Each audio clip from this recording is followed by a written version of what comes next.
ನಮಸ್ಕಾರ. ನಾನು ಅರ್ಪಿತಾ, ಲೋಕದರ್ಶನ್ ಡಿಜಿಟಲ್ನಿಂದ. ಬೆಳಗಾವಿಯ ದಕ್ಷಿಣ ಶಾಸಕ ಅಭಯ್ ಪಾಟೀಲ್ ಅವರ ರಾಜೀನಾಮೆಗೆ ಒತ್ತಾಯಿಸಿ ಬೆಳಗಾವಿಯಲ್ಲಿ ಇಂದು ರಾಜ್ಕುಮಾರ್ ಟೋಪಣ್ಣವರ ನೇತೃತ್ವದಲ್ಲಿ ಸತ್ಯಾಗ್ರಹ ನಡೆಸಲಾಗಿದೆ. ಪಾರ್ಟಿ ರಾಜ್ಯಾದ್ಯಂತ ಕಾಂಗ್ರೆಸ್ ಸಚಿವರ ರಾಜೀನಾಮೆ ಸಂಬಂಧ ಅಹೋರಾತ್ರಿ ಹೋರಾಟ ಮಾಡ್ತಾ ಇದ್ದಾರೆ, ತಡಿ ಸತ್ಯಾಗ್ರಹ ಮಾಡ್ತಾ ಇದ್ದಾರೆ. ಇವತ್ತು ನಾನು ಬಿಜೆಪಿ, ಕರ್ನಾಟಕ ಬಿಜೆಪಿಗೆ ನಾವು ಒಂದು ಪ್ರಶ್ನೆ ಮಾಡ್ತೇವೆ. ನಾವು ರೆಸ್ಪಾನ್ಸಿಬಲ್ ಸಿಟಿಜನ್ಸ್ ಆಗಿ ಒಂದು ಪ್ರಶ್ನೆ ಮಾಡ್ತೇವೆ. ಇವತ್ತು ಬಿಜೆಪಿಗೆ ಯಾವ ನೈತಿಕತೆ ಇದೆ ಒಂದು ಬೇರೆ ಪಕ್ಷದ ಸಚಿವರಿಗೆ ರಾಜೀನಾಮೆ ಕೇಳುವ ಸಂಬಂಧ? ಯಾವಾಗ ತಮ್ಮ ಪಕ್ಷದಲ್ಲಿರುವಂಥ ಶಾಸಕರು ಭ್ರಷ್ಟಾಚಾರನಾಗಿದ್ದಾರೆ, ಅವ್ರ ಮೇಲೆ ಭ್ರಷ್ಟಾಚಾರ ಕೇಸಸ್ಗಳಿದ್ದಾವೆ. ಆಮೇಲೆ ಏನು ಬಿಜೆಪಿ ನಾವು ಶಿಸ್ತಿನ ಪಕ್ಷ ಅಂತ ನಂಗೆ ಅನ್ದಂಗೆ ಈ ಶಿಸ್ತನ್ನು ಈ ಪದದ ಅರ್ಥ ಇವತ್ತು ಬಿಜೆಪಿದವ್ರು ಚೇಂಜ್ ಮಾಡಿದ್ದಾರೆ. ಶಿಸ್ತಂದ್ರೆ ಭ್ರಷ್ಟರು ಇರಬೇಕು, ಆ ಶಿಸ್ತನಾಗ ಭ್ರಷ್ಟಾಚಾರ ಬಂತು, ಭೂ ಕಬಲೀಕರಣ ಬಂತು, ಇಲ್ಲಿಗಲ್ ಮೈನಿಂಗು ಬಂತು. ಇಂಥವ್ರು ತಗೊಂಡು, ಇಂಥ ಶಾಸಕರು ತಗೊಂಡು ಇವತ್ತು ಇವರು ಬೇರೆಯವ್ರ ಮೇಲೆ ಟೀಕೆ ಮಾಡೋದು ಸರಿಯಲ್ಲ, ಇವ್ರಿಗೆ ನೈತಿಕತೆ ಇಲ್ಲ. ಆಮೇಲೆ ಇಂಥ ಒಂದು ಹೋರಾಟನಾಗ ಇವತ್ತು ಮೊನ್ನೆ ಶಾಸಕ ಅಭಯ್ ಪಾಟೀಲ್ ಯಾರ ಮೇಲೆ ಭ್ರಷ್ಟಾಚಾರ ಕೇಸ್ ಐತಿ, ಅವರು ಬಿ ನಾಗೇಂದ್ರ ಅವ್ರ ಬಗ್ಗೆ, ಅವ್ರ ಭ್ರಷ್ಟಾಚಾರ ಬಗ್ಗೆ ಮಾತಾಡೋದು, ಆಮೇಲೆ ಅವ್ರ ರಾಜೀನಾಮೆ ಕೊಡುವವರೆಗೆ ನಾವು ನಿರಂತರವಾಗಿ ಹೋರಾಟ ಮಾಡ್ತೇವೆ ಅನ್ನೋದು ಇದು ಹಾಸ್ಯಾಸ್ಪದ. ಯಾವ ಇವ್ರ ಮೇಲೆ ಭ್ರಷ್ಟಾಚಾರದ ಕೇಸ್ ಇದ್ದಾಗ ಇವ್ರು ಬೇರೆಯವ್ರ ಮೇಲೆ ಹೆಂಗೆ ಇವರು ಅಪವಾದ ಮಾಡ್ತಾರೋ ಮತ್ತು ಅವ್ರ ವಿರುದ್ಧ ಹೋರಾಟ ಮಾಡ್ತಾರೋ ಅಂತ ನಾನು ಬಿಜೆಪಿ ಪ್ರಶ್ನೆ ಮಾಡ್ತೇನೆ. ಅದಕ್ಕೆ ಯಾವ ರೀತಿ ಬಿಜೆಪಿ ನಾಗೇಂದ್ರ ಅವ್ರದ ರಾಜೀನಾಮೆ ಕೇಳ್ತಾ ಇದಾರೆ, ಅದು ಬಿಟ್ಟು ಫಲ ತಮ್ಮ ಮನಿ ಸರಿಯಾಗಿ ಮಾಡ್ಕೋ ಸಂಬಂಧ ತಮ್ಮ ಶಾಸಕರ ರಾಜೀನಾಮೆ ಕೇಳಬೇಕು. ಇವತ್ತು ಬಿಜೆಪಿದವರು ಅಭಯ್ ಪಾಟೀಲ್ ರಾಜೀನಾಮೆ ಕೇಳಬೇಕಂತ ಹೇಳಿ ಇವತ್ತು ನಾವು ಹೋರಾಟ ಮಾಡ್ತಾ ಇದ್ದೀವಿ. Thank you. ಇವತ್ತಿನ ದಿವಸ ನಾವೆಲ್ಲರೂ ಈ ಕಡೆಗೆ ಒಂದು ಪ್ರತಿಭಟನೆ ಹಮ್ಮಿಕೊಂಡಿದ್ದೇವೆ. ಬೆಳಗಾವಿಯ ಕಾಳಜಿ ಇರುವಂತಹ ಎಲ್ಲ ಬಂಧುಗಳು ಇವತ್ತಿನ ದಿವಸ ಇಲ್ಲಿ ಸೇರಿಕೊಂಡು ನಾವೆಲ್ಲರೂ ಕೂಡಿ ಪ್ರತಿಭಟನೆ ಮಾಡ್ತಾ ಇದ್ದೇನೆ. ಅದು ಭ್ರಷ್ಟಾಚಾರದ ವಿರೋಧವಾಗಿ ನಮ್ಮ ಹೋರಾಟ ಸತತವಾಗಿ ನಿರಂತರವಾಗಿ ನಡೀತಾ ಬಂದಿದೆ, ಇನ್ನು ಮುಂದೆ ಕೂಡ ನಡೀತಾ ಇರುತ್ತೆ.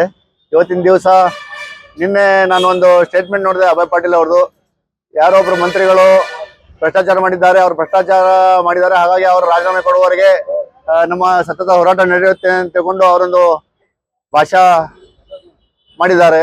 ಸೊ ಅದು ಹಾಸ್ಯಾಸ್ಪದಕ್ಕೆ ಸರಿಯಾಗಿದೆ ಅಂತ ತಿಳ್ಕೊಂಡು ಹೇಳಕ್ಕೆ ಇಚ್ಛೆ ಪಡ್ತಾ ಇದ್ದೀನಿ.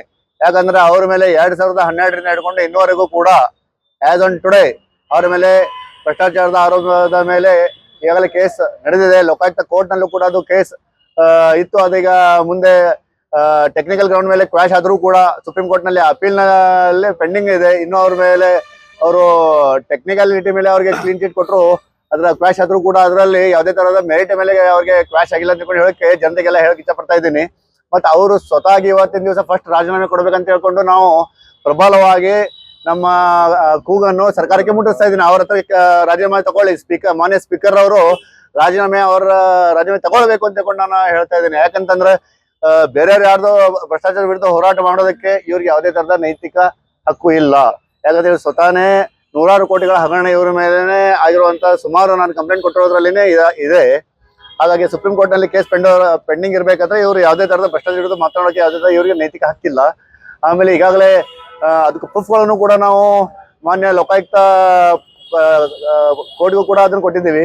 ಅದರಲ್ಲಿ ಹರಿಯಾಣ ಕೋಆಪರೇಟಿವ್ ಸೊಸೈಟಿ ಮೇಲೆ ಏನು ಸೊಸೈಟಿ ಮೇಲೆ ಏನೊಂದು 2011ರಲ್ಲಿ ರೇಡ್ ಆಗಿತ್ತು. ಅದರಲ್ಲಿ ನೂರಾರು ಕೋಟಿಗಳ ಹಗರಣ ಹೊರಗಡೆ ಬಂದಿತ್ತು. ಅದರಲ್ಲಿ 8,85,00,000 ರೂಪಾಯಿ ತಮ್ಮ ಹೆಸರಿಂದ ಇರೋದೊಂದು ಕೂಡ ಕಂಡು ಬಂದಿದೆ. ಇದನ್ನೆಲ್ಲ ನಾವು ಲೋಕಾಯುಕ್ತ ಪೊಲೀಸರಿಗೆ ಹೇಳಿದ್ರು ಕೂಡ ಅದನ್ನ ಲೋಕಾಯುಕ್ತ ಪೊಲೀಸರು ಅದನ್ನ ತೆಗೆದುಬಹುದು ಬರೀ ಇಟ್ಟಿದ್ದಾರೆ. ಅವಾಗ ಜಸ್ಟಿಸ್ ಯಾದವ್ ಮುಂದೆ ಕೂಡ ಇದನ್ನ ಹೈಕೋರ್ಟ್ ನಲ್ಲಿ ಇದ್ರ ಬಗ್ಗೆ ಚರ್ಚೆ ಆಯಿತು.